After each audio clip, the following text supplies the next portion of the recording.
Olá, eu sou Roselma Kawakami, professora do Centro Universitário Univale de Várzea Grande, no Mato Grosso. E hoje eu estou gravando essa aula na modalidade de ensino à distância devido à pandemia do coronavírus. Em breve voltaremos com as aulas presenciais, se Deus quiser. Embaixo eu deixo meu e-mail institucional, roselma.univale.edu.br, para retirar possíveis dúvidas. E hoje a nossa aula é sobre análise de dados em pesquisa qualitativa. Bom, o que vocês precisam saber? A autora Lawrence traz em seu livro de análise de conteúdo que esse tipo de análise ele surgiu desde 1640 na Suécia, em uma pesquisa sobre hinos religiosos. Já em 1888, a aproximadamente 1892, outro pesquisador desenvolveu emoções da linguagem em uma parte da Bíblia. Alguns anos depois, em 1908 a 1918, foi feito um estudo sociológico profundo a respeito da integração dos imigrantes polacos na Europa e na América.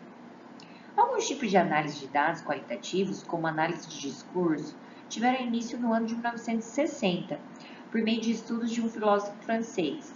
Já no Brasil, teve início em 1970. O que é preciso lembrar? Que a pesquisa qualitativa ela busca entender os fenômenos de forma mais profunda e compreensiva. As pesquisas qualitativas elas são construídas por meio das histórias, das biografias, das relações, dos significados, dos motivos, das crenças, das atitudes e abordam técnicas diversas para desenvolver o trabalho empírico. Qual é a finalidade, então, dessa análise de dados qualitativa?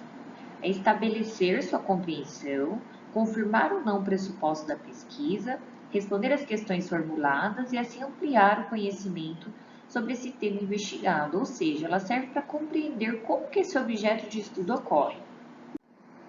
Existem diversas técnicas de análise de dados. Veremos mais para frente como uma das mais utilizadas, que é a análise de conteúdo. É possível fazer adaptações e aperfeiçoar uma técnica na pesquisa qualitativa, diferente da pesquisa quantitativa que não tem essa flexibilidade. A interpretação é essencial na análise, ou seja, é a ação principal da pesquisa. Para se iniciar a análise de dados, é importante entender como se procedeu a coleta de dados. Quando a amostragem é por exaustão, ou seja, coleta-se informações de todos os participantes que compõem a amostra. É possível iniciar a pré-análise tanto no final dessa coleta ou desde o início da primeira. Na pesquisa com amostragem por saturação de dados, a pré-análise ela permite determinar o tamanho amostral com interrupção da pesquisa qualitativa, à medida que vão surgindo dados repetidos, ou seja, as informações elas passam a se tornar repetitivas. O que isso significa? Que nós precisamos iniciar a análise dos dados junto à coleta de dados. Dessa forma, a gente entende que a pesquisa qualitativa ela pode ocorrer idas e vindas, ou seja, quando a coleta de dados ela for insuficiente e o pesquisador não conseguir coletar os dados pertinentes que poderão ser analisados profundamente, ele tende a voltar na pessoa participante e coletar as informações novamente. Sendo assim, é importante a capacidade de interpretação do pesquisador e saber utilizar o instrumento de coleta de dados, considerando a importância de ultrapassar o senso comum. A análise de dados qualitativa, ela permite, através da interpretação, o alcance da maior proximidade do conhecimento da realidade. Para que você compreenda, nós vamos dar um exemplo. Quando o pesquisador está investigando o conceito de uma determinada doença, a percepção do profissional de saúde ela será diferente de um paciente, e isso ele pode gerar interpretações equivocadas. Exemplo disso é um trabalhador. Ele pode considerar mais grave uma gripe do que uma hipertensão arterial sistêmica, pois a primeira ela pode ser mais sintomática. Ou seja, o trabalho interpretativo é você conseguir retirar o máximo de ideias do texto, analisar comparativamente as ideias novas que aparecem, aquilo que se confirma ou rejeita em relação aos pressupostos iniciais. Na pesquisa qualitativa, a quantidade ela é sempre substituída pela intensidade. A gente valoriza a especificidade do objeto e dos processos sociais. É preciso explorar o espectro de opiniões e as diferentes representações sobre o assunto. Mas eu quero que você tenha cuidado. Não se deixe levar por conclusões precipitadas, aparentemente nítidas e transparentes. Não se iluda com os resultados que parecem óbvios, com a dificuldade de articular as conclusões dos concretos com os conhecimentos mais amplos ou mais abstratos. Isso pode provocar um distanciamento entre a fundamentação teórica e a prática da pesquisa. Então, você que é um pesquisador qualitativo deve ter consciência da inferência de seus valores na seleção e encaminhamento dos problemas. Dar importância aos significados presentes em seus dados. E lembre-se, é o significado do conteúdo ou do discurso do participante e não do pesquisador. Ou seja, é o que é importante para ele e não para você. Ainda deve-se seguir métodos e técnicas de forma flexível, reconhecer viés para poder prevenir suas interferências. Ainda para trabalhar as bases de tratamento de dados qualitativos, é importante você conhecer alguns conceitos, como por exemplo a experiência. Quando a gente fala de experiência, é o que se experimenta no mundo, as ações que se realiza. Já a vivência é o produto da reflexão pessoal sobre uma experiência vivida. O senso comum é um conjunto de conhecimentos advindo das experiências e vivência das pessoas, como crenças e opiniões. A ação social é o que os indivíduos fazem para construir suas vidas nas condições reais. E para isso é importante vocês conhecerem dois verbos. O primeiro, que é compreender, ou seja, exercer a capacidade de se colocar no lugar do outro, e interpretar, ou seja, a elaboração de possibilidades sobre o que é compreendido. Todas as análises de dados da pesquisa qualitativa, elas fazem descrição, buscando preservar as diferentes ideias da maneira mais fiel possível. Fazem a análise buscando um caminho sistemático que busca, nos depoimentos, expandir a descrição, produzir a decomposição de um conjunto de dados, procurando as relações entre as partes que o compõem. E interpretam os dados, considerando que esse processo ele pode ser uma sequência da análise e pode também ser desenvolvido após a descrição. A sua meta é buscar os sentidos das falas e das ações para alcançar a compreensão ou explicação para além dos limites do que é descrito e analisado. Bom, de maneira geral, como você pode ver, você deve realizar a etapa da descrição quando se faz análise qualitativa. Então, o que você faz primeiro?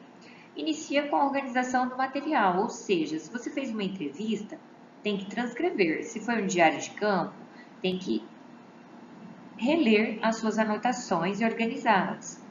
Em seguida, após ler esses materiais, terá que agrupar e classificar as estruturas separando as informações dos diferentes participantes.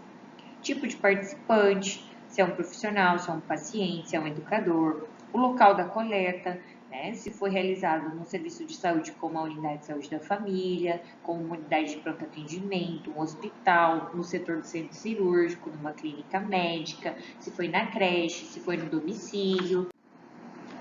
Ainda é importante você considerar que instrumento você utilizou para desenvolver a pesquisa. Foi entrevista, foi diário de campo, foi um relatório. E aí realizar a transcrição na íntegra. E a partir do momento que você transcreve, você precisa conferir a gravação original para evitar erros de interpretação. Em seguida, realizar uma leitura do material, realizando marcações para ressaltar as ideias principais. Bom, você conseguiu entender o processo de análise de dados qualitativos? Vamos tentar detalhar de uma forma um pouco mais simplificada.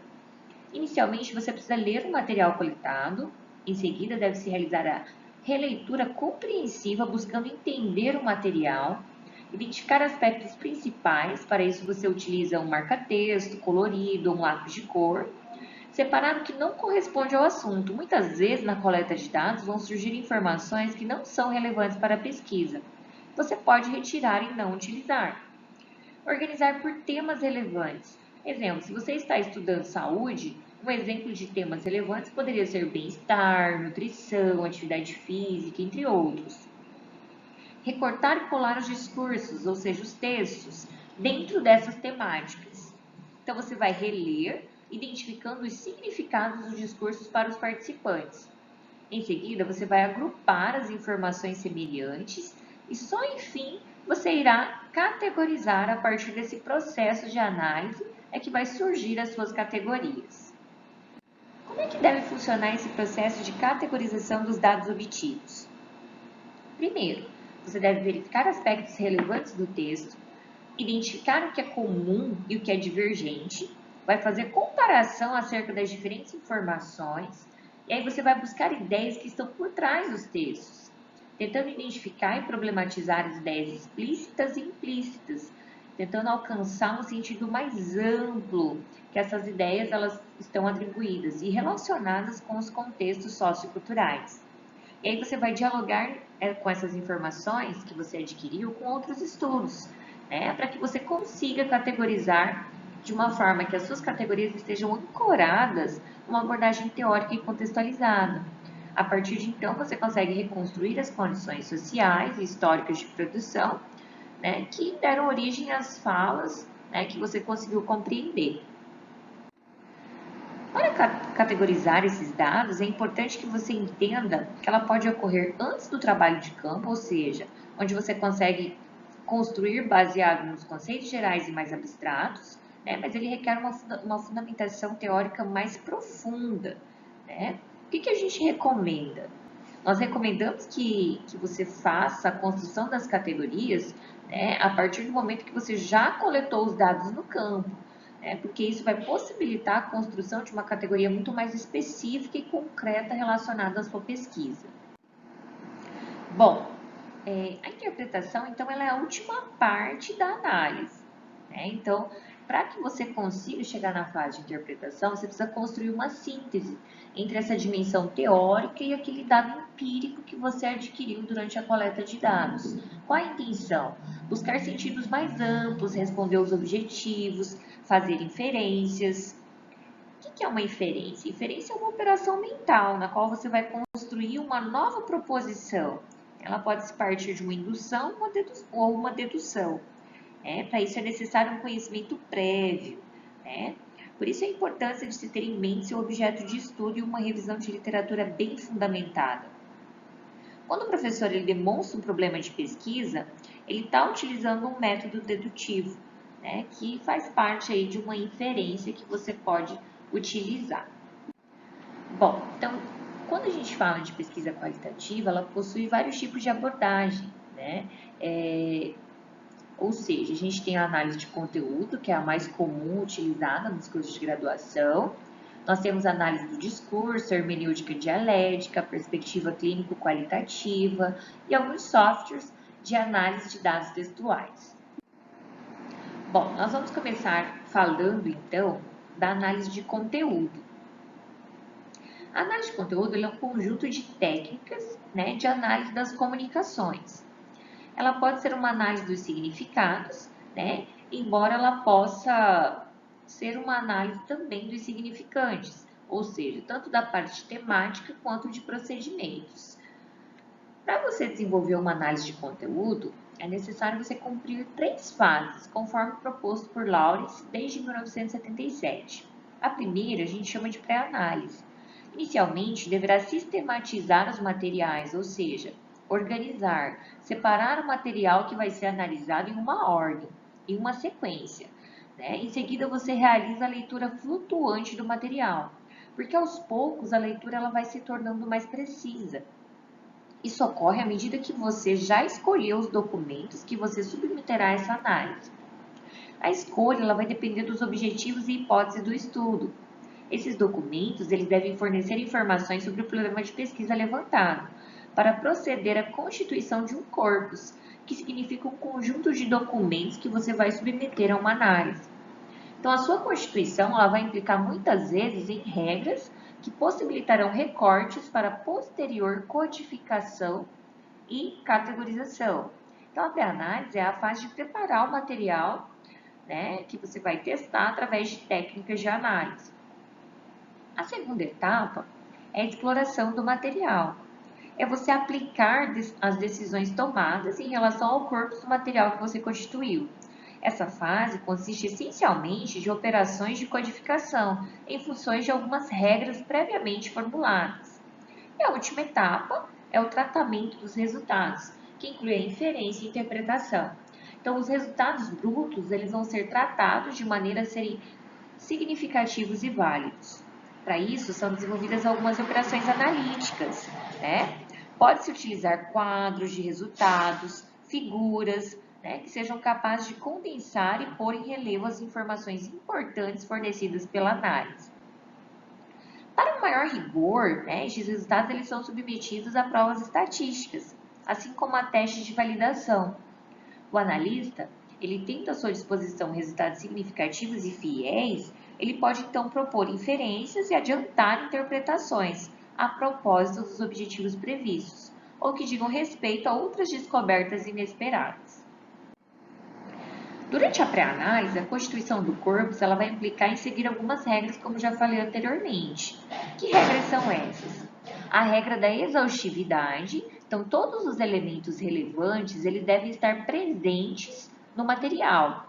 A regra da representatividade, então o conjunto de elementos escolhidos para análise eles devem ser representativos do universo inicial de dados.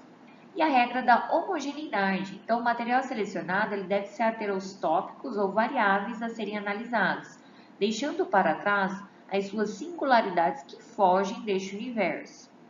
Ainda temos a regra da pertinência, né, que o material a ser analisado ele deve ser pertinente aos objetivos do trabalho.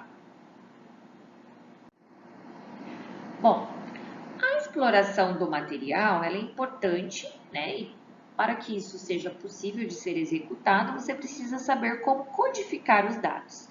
Então, codificar, como a gente já falou, né, é transformar aquele dado bruto, né? E o que você precisa entender? Que eles precisam ser representados por núcleos do sentido. Ou seja, você precisa usar palavras, temas, contextos, relações, personagens, entre outros, até se chegar a uma categoria dos mesmos. Então, sugerimos que você utilize a modalidade temática, ou seja, enfatizar o tema, né, como já foi exposto anteriormente. Além disso, né, o processo de categorizar é uma operação de classificar os elementos constitutivos de um conjunto por diferenciação e em seguida por reagrupamento. Ou seja, o discurso ele é determinado por condições de produção e por um sistema linguístico. Então, na análise que você vai desenvolver, você precisa conseguir separar os temas para que em seguida você consiga categorizar tudo aquilo que você já codificou. Tá? E, enfim, você desenvolve aí você desenvolve, então, a interpretação desses dados, né? Bom, se você ainda não entendeu, como que você pode desenvolver a análise de conteúdo, Laurence, então, ela resume esse processo por meio de uma figura, em que ela explica que o início de tudo é uma leitura flutuante, seguido da escolha dos documentos com base nas regras. As análises elas devem ser pautadas nos objetivos e hipóteses do estudo, se considerarem os textos como uma manifestação contendo índices que a análise vai falar, o trabalho preparatório ele vai ser a escolha destes em função das suas hipóteses, caso elas estejam determinadas e a sua organização sistemática vai ser em indicadores. Por exemplo, o índice ele pode ser a menção explícita de um tema numa mensagem, o que representa maior importância ao participante do estudo. Já o indicador, ele corresponde à frequência em que isso vai aparecer, ou seja, em que esse tema vai surgir na fala desse participante. Desde a pré-análise, devem ser determinadas algumas operações de recorte do texto, em unidades que você vai comparar de forma categórica, na modalidade temática. Antes dessa análise, o material ele deve ser preparado. Isso significa que você tem que transcrever as entrevistas, enumerar os elementos dos corpos, para que se tenha uma direção e seja possível testar a análise. Seguido dessa etapa, então, ocorre a administração desse corpus, constituído por uma técnica escolhida. Nessa etapa, é necessário que sejam realizados os agrupamentos e a codificação desses dados. Então, codificar vai significar o quê, gente? Fazer um recorte, escolher unidades que são significativas. Escolher as regras né, para que você possa conduzir esse processo, classificar e agregar de acordo com aquilo que é mais frequente, que é aquilo que é mais significativo, para que você consiga escolher as suas categorias, tá? Então, essa unidade de significação, né, que você vai codificar, ela é um segmento de um conteúdo que você precisa considerar, né, do discurso, né, desse participante. E a partir disso, você fazer uma análise temática, ou seja, você cria vários núcleos do sentido, né, que ele compõe a comunicação. Né? Então, tem que significar alguma coisa para esse participante. Tá? Então, isso é extremamente importante para que você possa, por fim, tratar os dados, que é a fase de encontrar os significados, né? E para isso são desenvolvidas algumas operações simples e complexas, né? Você pode utilizar quadros, figuras que expressem essas informações importantes e construir suas inferências. Bom, além disso, nós temos, né, outro tipo de análise, que nós vamos falar sucintamente, só para que você saiba que ela existe, né, como a análise do discurso, né, que ela busca realizar uma reflexão geral sobre as condições de produção, né, e apreensão da significação de textos produzidos nos mais diferentes campos, né, de modo a compreender seu funcionamento, os princípios de organização e as formas de produção de seus sentidos. Então, ela procura entender o sentido dado pelo sujeito às palavras e não o seu conteúdo transparente e simples, né? Então, o discurso ele é determinado por condições, né, de produção e por um sistema linguístico. Nessa análise de discurso, ela visa conhecer as construções ideológicas do texto, ou seja, quais ideologias estão por trás das falas dos participantes. Então, essa análise do discurso, né, ela foca na comunicação propriamente dita, né, e no que significa, qual o sentido da palavra que a pessoa lança durante uma entrevista ou durante uma atividade em grupo. Bom, além disso, a gente tem a análise hermenêutica, né? A hermenêutica é a disciplina que se ocupa da arte de compreender textos, né? A dialética ela enfatiza a diferença do sentido e o sentido da comunicação entre seres humanos. Ela parte dos contextos da história, considerando que a tarefa é esclarecer as condições pela qual surge a fala. Então, a gente precisa entender o outro e estender-se no outro, né? Precisa aparecer uma transparência, né, da linguagem. A gente precisa estar mais próximo da realidade. Por quê? Porque ele trabalha com a compreensão dos sentidos. Nós temos ainda a análise clínico-qualitativa, né, que ela é baseada em 3 pilares básicos. A atitude existencialista da valorização de elementos como angústia e ansiedade, ambos presentes na existencialidade do participante, a atitude clínica da acolhida dos sofrimentos emocionais da pessoa com escuta atenta, a atitude psicanalítica do uso de concepções vindas da dinâmica do inconsciente do indivíduo. Bom, para, né, que sejam desenvolvidos esses pilares, né, existem algumas etapas, né, que você pode observar. Toda vez que eu falo de análise qualitativa, sempre vai existir uma descrição desse achado, né?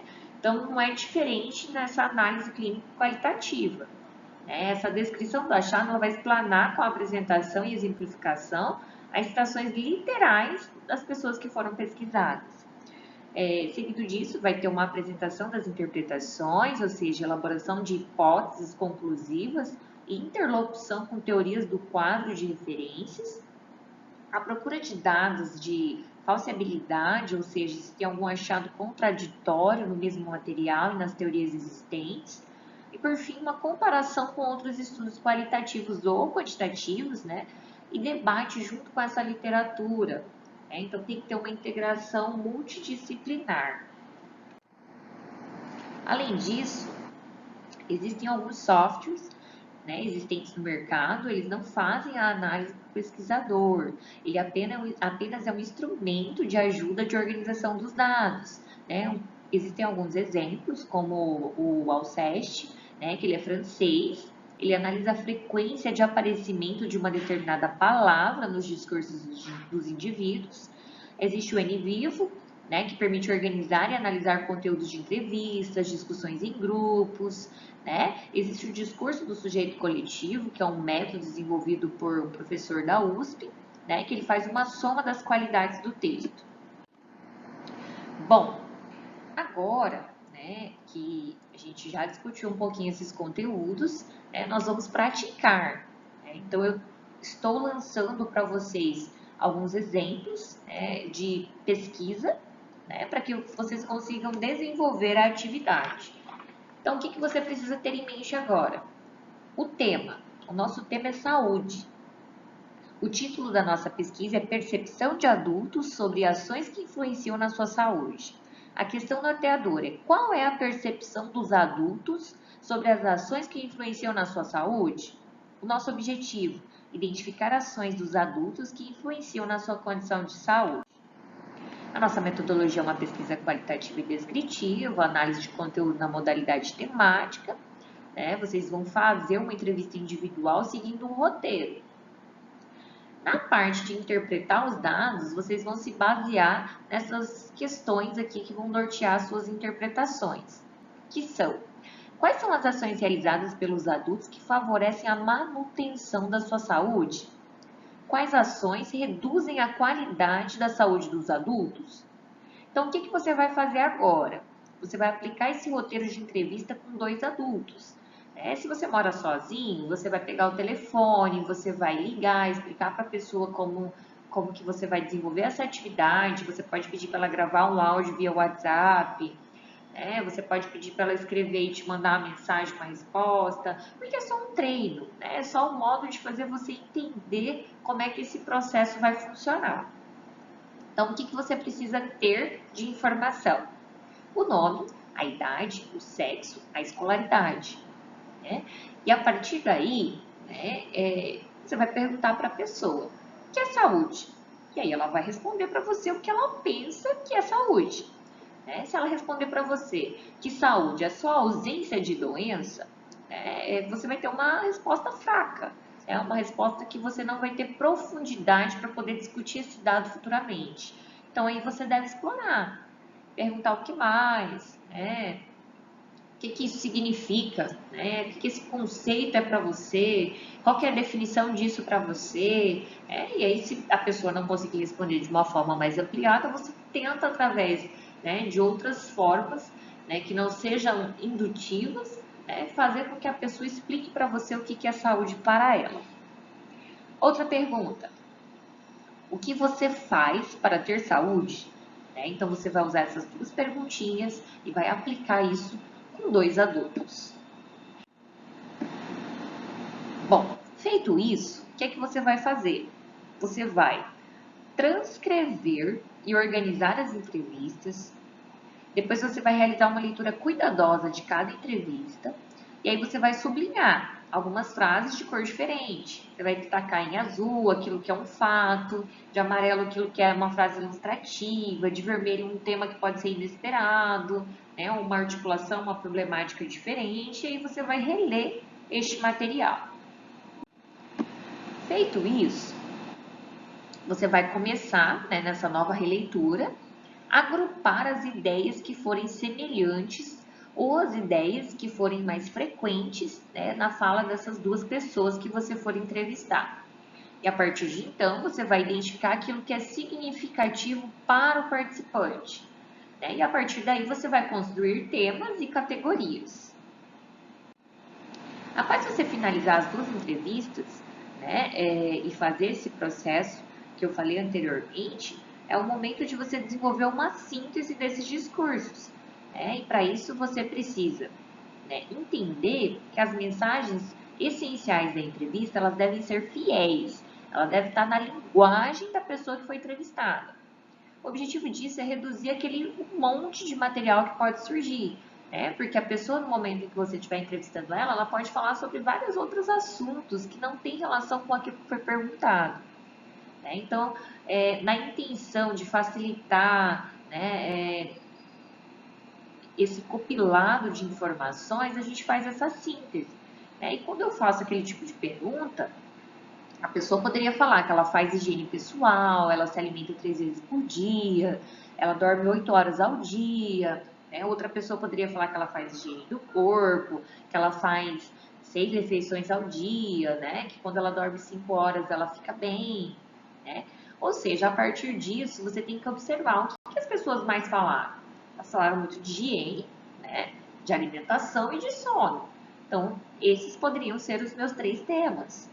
Né? E a partir do momento que eu começo a olhar o que isso significa para a pessoa, né?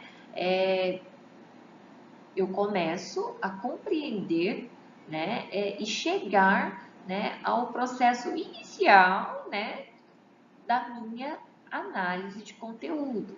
Ou seja, qual que é o conteúdo dessa mensagem, né? Então, a partir do momento que eu começo a me perguntar o que isso significa, né? Eu começo a me aproximar, né, de uma codificação, né, de uma extração de uma realidade, e aí eu me aproximo de uma formação de uma possível categoria. Por exemplo, o autocuidado dos adultos em relação à sua saúde. Poderiam surgir outras coisas à medida que as pessoas vão dizer pra gente o discurso daquilo que é significativo para ela. Bom, esse é o roteirinho de entrevista que vocês vão utilizar, né? O que é saúde para o senhor e para a senhora, e o que o senhor ou a senhora faz para ter saúde, e a parte inicial sempre vai ser relacionada ao perfil das pessoas participantes, tá? Bom, aqui eu tenho mais um exemplo para vocês, né? Então, o que faz para ter saúde? Tem pessoa que pode responder, eu tomo banho à tarde ou de noite, porque de manhã não dá tempo, eu cuido da minha alimentação, da água que eu bebo, eu aparo da chuva, porque a água que vem de Belém me dá uma dor no estômago, né? Outra pessoa pode falar, me alimento bem na hora certa, eu tenho cuidado com os alimentos lavando bem, né? Limpo bem a casa e as coisas muito bem lavadas, eu cuido da água que é bem conservada, eu lavo bem as frutas, faço as crianças lavarem as mãos, lavo bem as verduras, né? Por que eu estou dizendo isso para vocês? A partir do momento em que eu faço recortes das falas, em que eu já trabalhei com as temáticas, né, que eu separei, que eu agrupei as informações, como vocês podem observar, na primeira categoria, né, eu estou mostrando 2 participantes, né, o P1 e o P10. Né, então, são pessoas diferentes, né, que eu posso incluir dentro de uma única categoria. O que eles estão falando? Que eles fazem limpeza pessoal, alimentação e água, e que tudo isso significa o cuidado de si, que é o que eles fazem para ter saúde. Né? Diferentemente da segunda categoria, o que surgiu mais nesses outros discursos, que é de P4, né, do participante 4? A limpeza dos alimentos, né, e da casa de um modo geral, ou seja, o cuidado da casa. Então, para ter saúde, a pessoa precisa cuidar de si e cuidar da casa. Né? Para me chegar nessa categoria, eu precisei interpretar o que a fala do sujeito significava. E vocês têm que entender que o que está explícito aqui no slide, eles são apenas recortes. Né? Então, eu precisaria ler uma entrevista na íntegra, né? Reler, extrair unidades de significados para que eu possa conseguir fazer um recorte, codificar essa informação para, enfim, chegar à minha categoria. E só depois disso é que eu vou conseguir confrontar com uma literatura. Porque a literatura ela fala que cuidar do ser é cuidar do corpo, das imagens que habitam em sua alma, dos deuses e das palavras que os deuses dizem, né, a sua alma. Então aí eu consigo, né, fazer uma discussão, né, com outro autor, né, para fortalecer, né, a minha pesquisa. Então o que eu queria dizer para vocês? Tem, né, disponível via Moodle, né, as instruções da atividade para que vocês possam desenvolver. Né? Então, para concluir, a gente entende que são variados os caminhos a seguir na análise de dados qualitativos. Porém, todos eles exigem um rigor na aplicação dos procedimentos. Então, a pesquisa e a análise qualitativa ela não se dá ao acaso. Né? Ela tem um rigor metodológico, ela tem uma forma fiel de se seguir para se ter uma qualidade dos dados e das informações. Essas são as referências que foram utilizadas, elas vão estar disponíveis, né, no portal do AVA, né, do Univag para vocês. Né? Espero que tenham gostado da aula e aproveitem. Um abraço, tchau, tchau.